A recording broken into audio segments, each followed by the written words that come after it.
Hello everyone, welcome to vision study hub. और आज हम लोग डिस्कस करने वाले हैं कंटिन्यूटी और डिफरेंटेबिलिटी में जो रिमेनिंग क्वेश्चन थे, जो एक्सरसाइज 5.1 के रिमेनिंग क्वेश्चन थे, यानी कि 20 तक हम लोगों ने सॉल्व किया था पिछले वीडियोस में। 2 पार्ट्स में आपको हिंट्स एंड सॉल्यूशन के दे चुका हूं, तो उसमें हमने 20 तक सॉल्व किया था। तो अभी हम लोग यहां से 20 से आगे, उसके आगे सॉल्व करने वाले हैं क्वेश्चंस को। तो अभी मैंने यहाँ पे राइट कर दिया सॉल्यूशन नंबर 22। तो 21 जो है वो 22 की तरह ही सेम थोड़ा सा होगा। तो 22 को अभी यहाँ पे सॉल्व करते हैं। तो 22 में कोसाइन, कोसेकेंट और सेकेंट और कोटेंजेंट की कंटिन्यूटी पे चेक करना है। कंटिन्यूटी पे इसको चेक करना है। तो कोसाइन मतलब इसको हम राइट करेंगे fx equal cos x, fx equal cos x. इसको एंगल पे दिखाना होता है तो आप इसको नंबर लाइन पे एज ए ग्राफिंग दिखाते हैं। इस तरह से चीज़ें चलती चली जाती हैं, इस तरह से चलती चली जाती हैं, आपको मालूम है ये सारी बातें। तो fx इक्वल कॉस एक्स हमको दिखाना होगा। तो कॉस एक्स, एक्स जो होगा वो एज अ एंगल ही होगा। एक्स जो है वो एज अ एंगल ही आपको इसको चेक करना होगा। तो कॉस एक्स जो है वो ट्रिग्नोमेट्रिक फंक्शन है। तो ट्रिग्नोमेट्रिक फंक्शन किसी भी रियल नंबर पे क्या होते हैं? कंटिन्यूअस होते हैं। किसी भी रियल नंबर पर कंटिन्यूअस होते हैं। तो ये तो बहुत ही सिंपल है कि fx equal cos x trigonometric function है, तो किसी भी रियल नंबर पे कंटिन्यूअस होगा। तो x इक्वल एंगल के बारे में इसमें बात की जाएगी। तो ये cos x जो है बहुत ही सिंपल है क्योंकि इसका डिनोमिनेटर भी 1 है। बट अभी यहाँ पे जब हम कोसेकेंट, सेकेंट और कोटेंजेंट की बात करेंगे तो इसमें डिनोमिनेटर में कुछ चीज़ें आने वाली हैं। कोसेकेंट की बात करेंगे तो यहाँ पे fx equal 1/sin x, 1/sin x। Sine x का अपोजिट होता है कोसेकेंट, तो कोसेकेंट का अपोजिट क्या होगा? साइन एक्स होगा। तो यहाँ साइन एक्स क्या हो गया? डिनोमिनेटर में आ गया, यानी कि डिनोमिनेटर हमारा जीरो नहीं होना चाहिए। जब डिनोमिनेटर जीरो हो जाता है तो हमारा फंक्शन वहाँ पे क्या होता है? अनवैलिड हो जाता है। वहाँ पे हम उसको कंटिन्यूटी या डिसकंटिन्यूटी कुछ भी चेक नहीं कर सकते।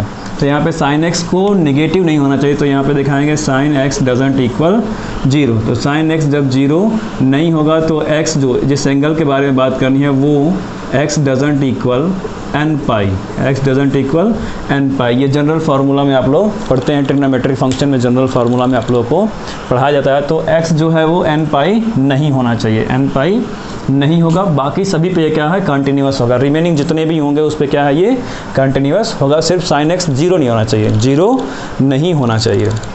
फिर बात करेंगे सेकेंड की। सेकेंड की बात करें तो fx इक्वल 1/cos x हो जाएगा। fx इक्वल cos x हो जाएगा। तो इसके लिए cos x doesn't equal zero होना चाहिए। cos x doesn't equal zero होना चाहिए, यानी x डजंट इक्वल होना चाहिए 2n+1 पाई/2 पे, पाई/2 पे। x जो है इस वैल्यू के अकॉर्डिंग नहीं होना चाहिए। बाकी सभी वैल्यू पे क्या होगा? cos x कंटिन्यूअस होगा, यानी कि ये सेकेंड क्या होगा? कंटिन्यूअस होगा। सिर्फ इस चीज़ को छोड़ देंगे, cos x doesn't equal zero, zero नहीं होना चाहिए। तो वहाँ पे x जो एंगल है वो भी इसके अकॉर्डिंग नहीं होना चाहिए, 2n+1 पाई/2 के अकॉर्डिंग नहीं होगा। बाकी सभी वैल्यू पे वो क्या होगा? कंटिन्यूअस होगा। बाकी सभी वैल्यू पे वो कंटिन्यूअस होगा। फिर अगर बात करें कोटेंजेंट की, कोटेंजेंट की बात करें तो यहाँ पे कॉट जो है वो अपोजिट होता है टेन का। तो fx इक्वल हो गया 1/10x, यानी इसकी भी मीनिंग हो गई कि 10x doesn't equal zero, 10x zero नहीं होना चाहिए। इसको आप एक तरह से और भी ले सकते हैं कि कॉट है तो cot equal cos upon sine लिखा जाता है। तो fx इक्वल हो जाएगा cos x upon sine x, cos x upon sine x भी ले सकते हैं। तो ये दोनों क्या है? ट्रिग्नोमेट्रिक फंक्शन, तो कंटिन्यूअस होंगे ही होंगे। बट साइन एक्स क्या होना चाहिए? यहाँ फिर वही वाली continuous, sine x doesn't equal zero, sine x doesn't equal zero, sine x zero नहीं होना चाहिए, यानी x जो है वो, तो sine x doesn't equal zero होना चाहिए। इसका मतलब कि x डजंट इक्वल एन पाई होना चाहिए। अगर एन पाई नहीं होगा बाकी सभी पे क्या है? वो कंटिन्यूअस होगा, बाकी सभी पे वो कंटिन्यूअस होगा। तो 21 जो है इसी तरह से सेम, इसी तरह से उसमें ट्रिग्नोमेट्रिक फंक्शन की कंटिन्यूटी चेक करने के लिए कहा जाएगा। तो वो भी सेम ऐसे ही है, आप इस तरह से इसको शो आउट कर देना, दिखा देना। तो ये था क्वेश्चन नंबर 22 का सॉल्यूशन।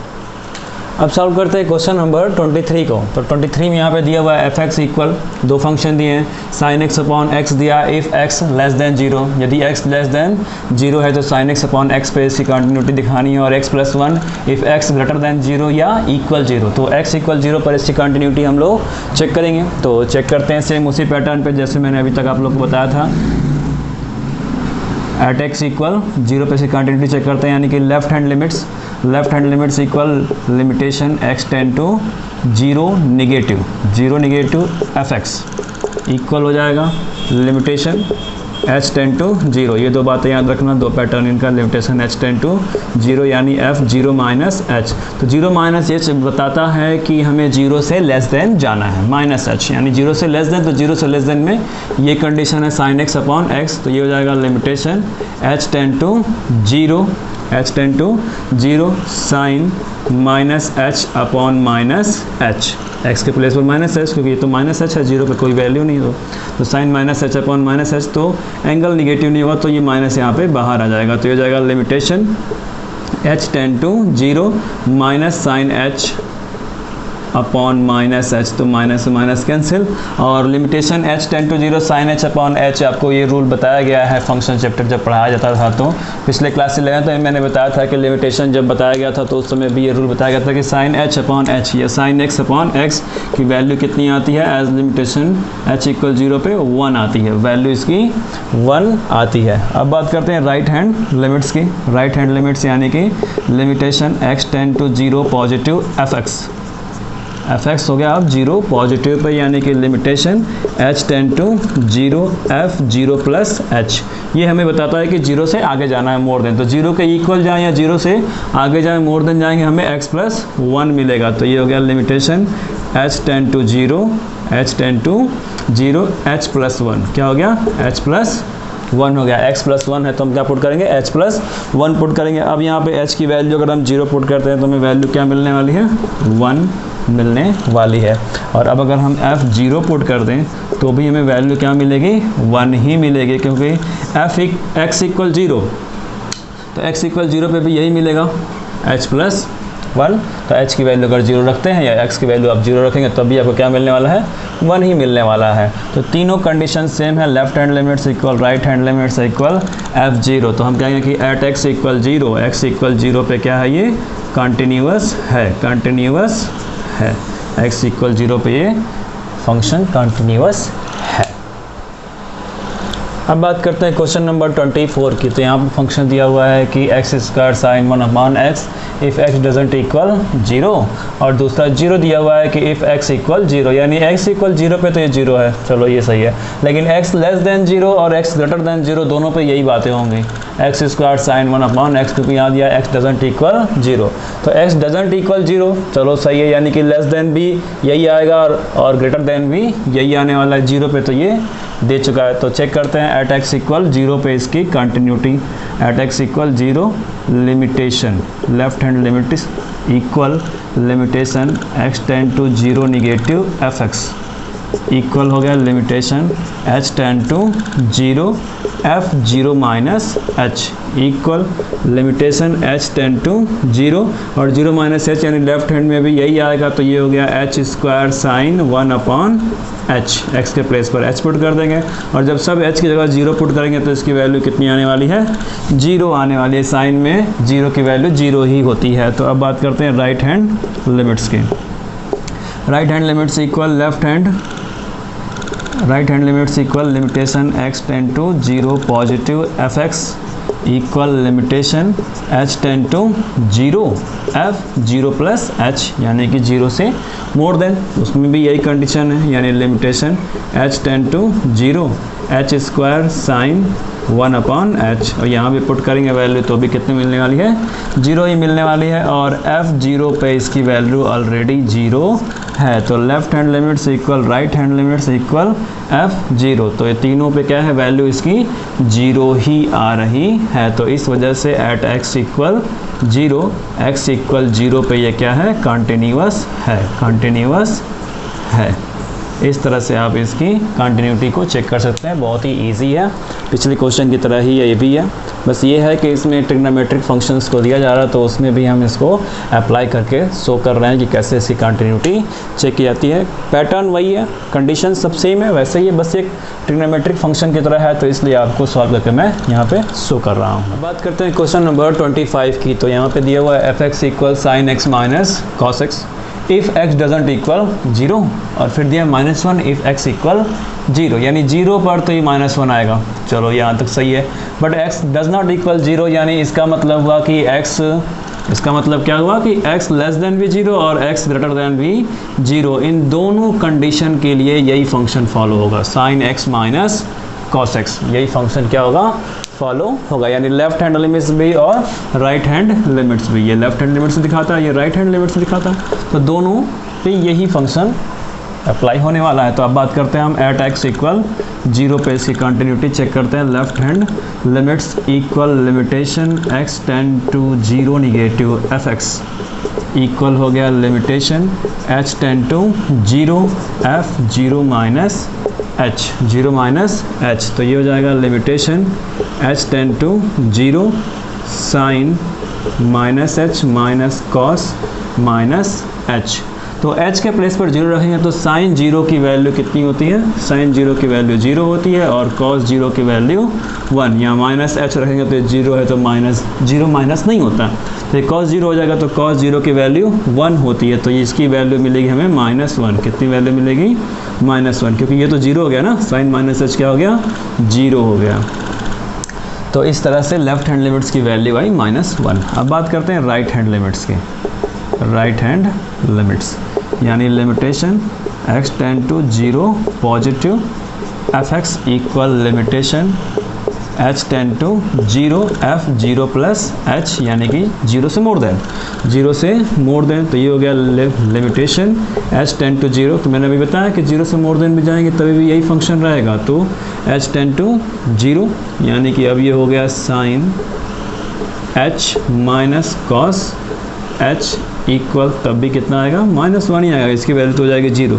तो यहाँ cos 0 यानी cos 0 की वैल्यू 1, और 1 क्या सिंबल है नेगेटिव, तो ये हो गया -1। और यहाँ पर एक चीज़ और दी गई है कि अगर हम x इक्वल 0 रखें, x इक्वल 0 रखें तो वैल्यू कितनी आ रही है, -1 आने वाली है। तो f0 पर ये वैल्यू हो गई -1। तो लिमिटेशन में देखा गया कि left hand limits equal right hand limits आ रहा है और इक्वल f0 आ रहा है, f0 इक्वल भी -1 ही आ रहा है, तीनों कंडीशन में -1 ही आ रहा है। तो इसलिए एट x इक्वल 0 पे ये फंक्शन क्या है, फंक्शन कंटिन्यूअस है, फंक्शन कंटिन्यूअस है, x इक्वल 0 पे ये फंक्शन कंटिन्यूअस है। तो स्टूडेंट्स वीडियो को पॉज करके नोट डाउन कर लीजिए सॉल्यूशन, और सेम इसी तरह से इसी पैटर्न पे और भी ट्रिग्नोमेट्रिक फंक्शंस जो है उसकी कंटिन्यूटी चेक की जाएगी, 7। अब इसमें जो 26, 27 और 28, 29 दिया है, ये चारों क्या है, सेम क्वेश्चन है। तो इसमें से मैं 29 को सॉल्व कर रहा हूँ, 29 को मैं इसमें सॉल्व कर रहा हूँ। ये सभी क्वेश्चन क्या है, सेम ही है, सब में क्या करनी है कि ये बताया गया है कि ये कंटिन्यूअस है, बताया गया है कि वो कंटिन्यूअस है। फंक्शन के आगे दिया होगा कि वो किस पे कंटिन्यूअस है, जैसे इस 29 वाले में दिया है कि एट x इक्वल 5 पे ये क्या है, कंटिन्यूअस है, कंटिन्यूअस है।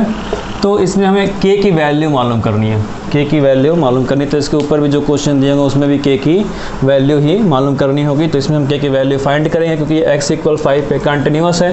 तो जब कंटिन्यूअस है तो हम इसकी left hand limits, right hand limits और जिस पे कंटिन्यूअस है यानी FC उसको भी फाइंड करेंगे और उसके अकॉर्डिंग k की वैल्यू को दिखाएंगे, उसके अकॉर्डिंग k की वैल्यू को दिखाएंगे या शो करेंगे। तो अभी 29 को हम सॉल्व करते हैं। तो at x equal 5, at x equal 5 पे लेफ्ट हैंड लिमिट्स दिखाते हैं। Left hand limits equal limitation x tend to 5 negative fx equal limitation h tend to 0 f 5 minus h, यानी 5 से लेस देन। तो 5 से लेस देन कौन है, ये है 5 से लेस देन।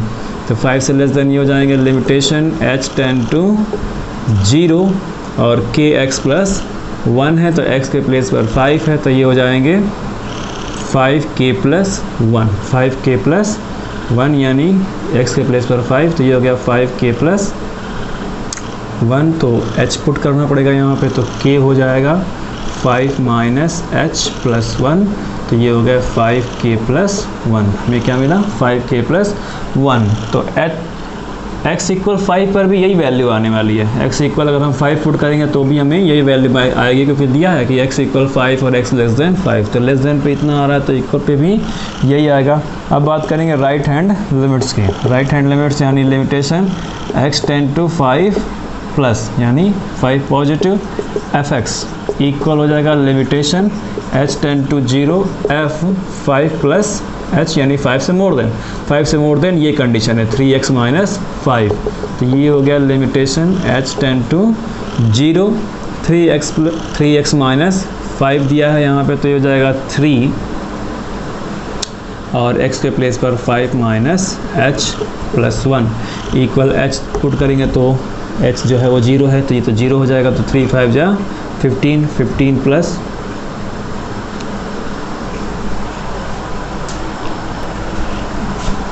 तो ये हो जाएगा limitation h tend to 0, 3 5 minus h minus 5 दिया है, कितना दिया है 3 5 माइनस h माइनस 5 दिया है, तो h क्या हो जाएगा, h पुट करेंगे तो h की वैल्यू हो गई 0, तो 3 5 जा 15, 15 माइनस 5 करेंगे तो हमें वैल्यू मिलेगी 10, यानी राइट हैंड लिमिट्स 10 मिला, left hand limits 5k plus 1 मिला, और x के प्लेस पर हम 5 पुट करेंगे तो इसी में पुट करना है, तो ये हो जाएगा 5k प्लस 1, 5k प्लस 1 हो जाएगा, यानी 5k प्लस 1 ये कंटिन्यूस बताया जा रहा है कि x प्लस 5 पर क्या है, ये कंटिन्यूस है। तो जब ये कंटिन्यूस है तो left hand limits equal right hand limits equal FC होता है, यानी हम यहाँ पे 5k प्लस 1 इक्वल 10 पुट कर सकते हैं, 5k प्लस 1 इक्वल 10। आप इसको और इसको देखो, चाहे इसको और इसको देखो, बात क्या है, सेम ही है, क्योंकि कंटिन्यूस है तो ये तीनों बातें क्या होंगी, इक्वल होंगी। तो किन्हीं दो को इक्वल रखते हैं, 5k प्लस 1 इक्वल 10, क्योंकि k की वैल्यू भी तो हमें फाइंड करनी है। तो यहाँ से आप 5k इक्वल हो जाएगा 9 और k इक्वल 9/5, k इक्वल 9/5, ये k की वैल्यू है, यही k की क्या है, वैल्यू है। तो इसी तरह से कंटिन्यूटी उसमें दिखा करके और फिर left hand limits equal right hand limits या FC, जिसके अकॉर्डिंग भी ये न्यूमरल था तो न्यूमरल को मैंने इक्वल दिखाया, और इसमें k की वैल्यू नहीं मालूम थी या एज अ पॉलिनोमियल था तो एक इसको इक्वल दिखाया इसके, ताकि हम k की वैल्यू क्या कर सकें, फाइंड कर सकें। ये नहीं है कि 5k plus 1 equal 5k plus 1, equal तो है लेकिन दिखाएंगे नहीं, अगर दिखाएंगे तब नहीं वैल्यू फाइंड कर पाएंगे ना, तो इसलिए 5k प्लस 1 इक्वल 10 हमें दिखाना पड़ा है। तो इस तरह से k की वैल्यू आप फाइंड करेंगे। इसके जो रिमेनिंग इससे पहले के जो क्वेश्चन है 26, 27, 28, उसमें भी आप k की वैल्यू ऐसे ही फाइंड करेंगे, इसी तरह से फाइंड करेंगे। स्टूडेंट्स अब यहाँ पे क्वेश्चन दिया हुआ है 30, उसका हम सॉल्यूशन करते हैं। तो इसमें हमें a और b की वैल्यू फाइंड करनी है, क्या करनी है, a और b की वैल्यू फाइंड करनी है। यहाँ पे फंक्शन दिया है ax plus b, ax plus b के लिए कंडीशन दी गई है कि यहाँ पे x जो है 2 से ग्रेटर है और 10 से लेस देन है। 5 के लिए यहाँ कंडीशन दी गई है कि ये x लेस देन है 2 से और इक्वल भी है, और 21 के लिए दिया गया कि ग्रेटर है 10 के और इक्वल भी है। तो यहाँ पे कुछ बातें मैं यहीं पे क्लियर कर लेना चाहता हूँ कि यहाँ पे कंटिन्यूटी जो हम निकालेंगे वो 2 पे और 10 पे निकाल सकते हैं। किस पे निकाल सकते हैं, 2 और 10 पर ही, यही दो कंडीशन दी गई है। तो 2 पे जब हम फाइंड करने जाएंगे एट x इक्वल 2 पे, x इक्वल 2 पे कंटिन्यूटी दोनों पे फाइंड करके हमको दिखाना है। तो पहले सब कुछ क्लियर कर लेते हैं कि x इक्वल 2 पे, तो आप क्या फाइंड करेंगे यहाँ पे, लेफ्ट हैंड लिमिट्स और राइट हैंड लिमिट्स। तो लेफ्ट हैंड लिमिट्स क्या होता है, 2 से बिलो, 2 से क्या होगा, बिलो होगा। तो ध्यान दीजिए 2 से लेस देन तो यही आने वाला है, यानी यहीं पे क्या हो गया, ये लेफ्ट हैंड लिमिट्स दिखा रहा है। फिर 2 के इक्वल भी क्या करेगा, ये 5 ही दिखाएगा। तो एट x इक्वल 2 पे भी क्या है, यही चीज़ें दिखाएंगी। तो दो बातें तो यहीं पे कंफर्म हो गई कि लेफ्ट हैंड लिमिट्स और x इक्वल 2 पर इसकी वैल्यू 5 ही रहने वाली है, ये बातें यहाँ पे कंफर्म हो गई। तो जब ये कंफर्म हो गया तो हम यहाँ पे क्या निकालेंगे, राइट हैंड लिमिट सिर्फ निकालेंगे। तो एट x इक्वल 2 पे राइट हैंड लिमिट्स निकाल रहे हैं, तो ये हो जाएगा limitation x tend to 2 positive, ध्यान दीजिएगा 2 पॉजिटिव, 2 से मोर देन, 2 से लेस देन तो यह कंफर्म ही है। तो ये हो गया लिमिटेशन h टेंड टू 0, यानी h इक्वल 0। तो अब यहाँ पे fx यानी ये हो गया f2 प्लस h, तो 2 से मोर देन में कौन सा है, ये वाली कंडीशन। यहाँ पे x जो है वो 2 से मोर देन है, 10 से लेस देन है, तो ax प्लस b हो जाएगा, क्या हो जाएगा, ax प्लस b। तो यहाँ पे राइट करेंगे limitation h tend to 0 a2 plus h plus b, तो कितना हो गया, h इक्वल तो 0 हो जाएगा, ये हो गया 2a प्लस b, कितना हो गया, 2a प्लस b। इसका मतलब हो गया कि 2a प्लस b इक्वल 5, क्या हो गया यहाँ से, 2a प्लस b इक्वल 5 हो गया, क्योंकि 2a प्लस b है ही, लेफ्ट हैंड लिमिट्स 5 ही आ रहा है, 2 जो x इक्वल 2 रखेंगे तभी 5 ही आ गया, यानी 2a प्लस b इक्वल हम 5 रख सकते हैं। ये हो गया इक्वेशन नंबर 1। इक्वेशन नंबर क्या हो गया, 1, इक्वेशन 1 और 2 बनाना पड़ेगा। तो यहाँ पे जब ये राइट हैंड लिमिट्स है लेफ्ट हैंड लिमिट्स के इक्वल होगा, क्योंकि कंटिन्यूअस है, दिखा रहा है कि वो चीज़ें कंटिन्यूअस हैं, ए और बी पर आपको इसको वैल्यू फाइंड करनी है। तो अब बात करेंगे 10 की। 2 पे तो हमने सारी कंडीशन निकाल ली, राइट हैंड लिमिट्स निकाल लिया, इतना आ रहा है, लेफ्ट हैंड लिमिट्स पे भी 5 और x इक्वल 2 पे भी 5 ही आएगा। यहाँ से बातें कंफर्म कर लेना, वीडियो को पॉज करके अच्छे से देख लेना कि सर क्या बता रहे हैं यहाँ पे। तो x इक्वल 2 पे 5 ही है, लेस देन पे भी 5 ही है, तो उसी को मैंने यहाँ पे कंफर्म कर दिया। अब बात करते हैं 10 की।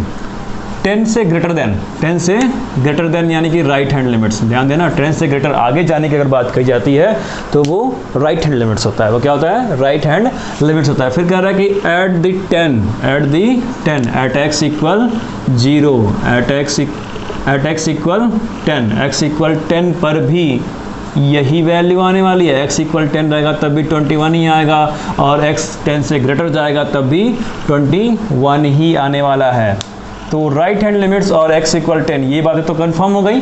तो अब जरा हम यहाँ पे क्या फाइंड करेंगे, सिर्फ बच क्या रहा है? लेफ्ट हैंड लिमिट्स बच रहा है। तो एट x इक्वल 10 पे लेफ्ट हैंड लिमिट्स सिर्फ निकालना है आपको, यानी ये हो जाएगा limitation x tend to 10 negative fx, left hand limits निकालना है सिर्फ यहाँ पे। ये बातें ध्यान देना, ऐसे क्वेश्चन जब आएंगे तो ये हो गया लिमिटेशन h इक्वल 0 या h टेंड टू 0, ये हो गया f 10 minus h, 10 plus h नहीं, राइट हैंड लिमिट्स नहीं है, लेफ्ट हैंड है, तो 10 माइनस h हो गया। तो अब इसमें क्या कंडीशन आ रही है? लिमिटेशन h टेंड टू 0, 10 से लेस देन, 10 माइनस h का मतलब क्या होता है? 10 से लेस देन।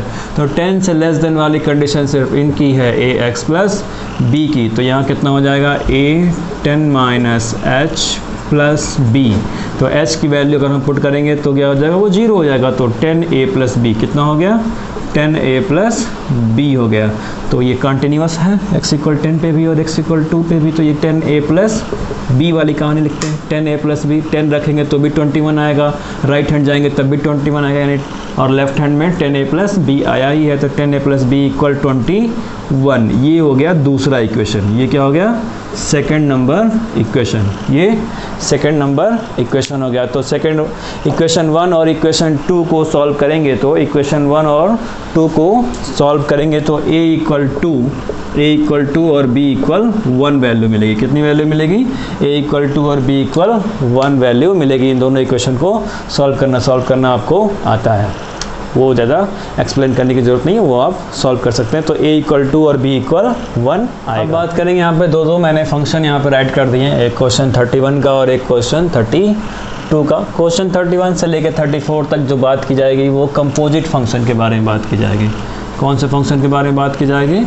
कंपोजिट फंक्शन के बारे में बात की जाएगी। फंक्शन पढ़ाते समय मैंने आप लोगों को बताया था कंपोजिट फंक्शन क्या होते हैं। दो फंक्शन एक दूसरे में क्या होते हैं? मिले हुए होते हैं। दो फंक्शन एक दूसरे में मिले हुए होते हैं। तो यहाँ पर मैं आपको दिखा रहा हूँ cos x स्क्वायर लिखा हुआ है, fx equal cos x square. तो यहाँ पर दिखाएंगे कि px equal px equal cos x और qx इक्वल x स्क्वायर, दो function qx equal x square और px इक्वल cos x,